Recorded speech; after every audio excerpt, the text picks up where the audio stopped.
You ask Tiger to calculate. This deals with long addition.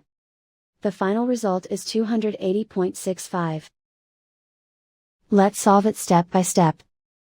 Rewrite the numbers from top to bottom, aligned by their place values. Put zeros in the blank number places.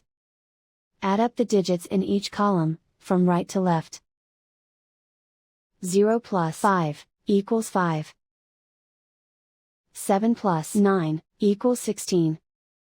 Carry 1 to the ones place. 1 plus 5 plus 4 equals 10. Carry 1 to the tens place. 1 plus 6 equals 8. Write 2 in the hundreds place.